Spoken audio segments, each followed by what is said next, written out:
কেরালার রাজনীতিতে নতুন অধ্যায়ের সূচনা হয়েছে। বামদের অন্যতম শক্ত ঘাঁটি হিসেবে পরিচিত প্রামবেরা বিধানসভা কেন্দ্রে জয় পেয়েছেন ইন্ডিয়ান ইউনিয়ন মুসলিম লীগের ফাতেমা তাহলিয়া।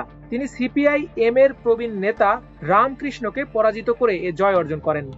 ജനകീയ മുന്നേറ്റത്തെ പൂർണ്ണമായും ഇല്ലാതാക്കാമെന്ന് BJP കരുതുന്നുണ്ട് എങ്കിൽ 34 বছর বয়সী তাহলিয়া মোট 63,999 ভোট পেয়ে 4,700 ভোটের ব্যবধানে জয়ী হন। এ জয়ের মধ্য দিয়ে তিনি মুসলিম লীগের ইতিহাসে প্রথম নারী বিধায়ক হিসেবে নতুন দৃষ্টান্ত স্থাপন করেছেন।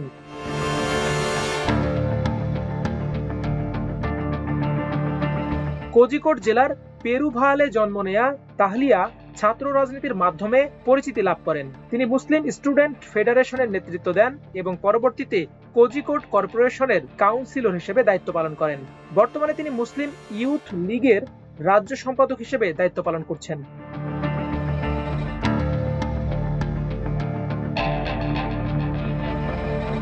পেশায় আইনজীবী তাহলিয়া কোজিকোড সরকারি আইন কলেজ থেকে আইন বিষয়ে স্নাতক এবং ত্রিশূর সরকারি আইন কলেজ থেকে স্নাতকোত্তর ডিগ্রি অর্জন করেছেন। বর্তমানে তিনি কালিকট জেলা আদালতে আইন পেশায় নিয়োজিত আছেন।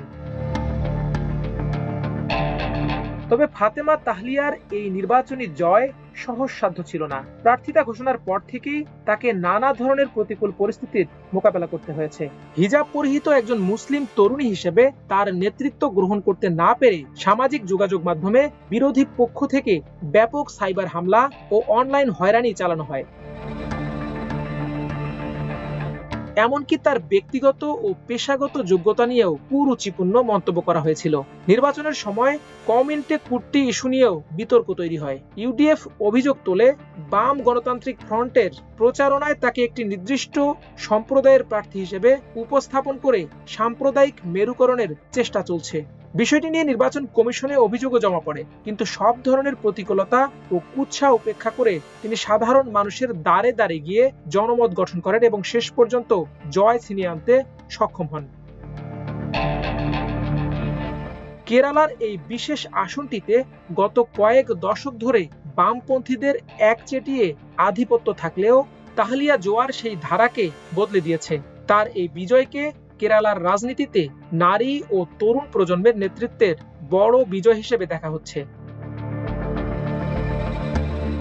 নির্বাচনের এই ফলাফল কেবল একটি আসনের পরিবর্তন নয়, বরং মুসলিম লীগের অভ্যন্তরীণ রাজনীতিতে নারীদের অন্তর্ভুক্তির ক্ষেত্রে এক নতুন দিগন্ত উন্মোচন করল। ফাতেমা তাহলিয়া এখন কালিকট জেলা আদালতে আইন পেশার পাশাপাশি বিধানসভাতেও সাধারণ মানুষের অধিকার আদায়ে সোচ্চার হবেন, এমন প্রত্যাশা তার সমর্থকদের।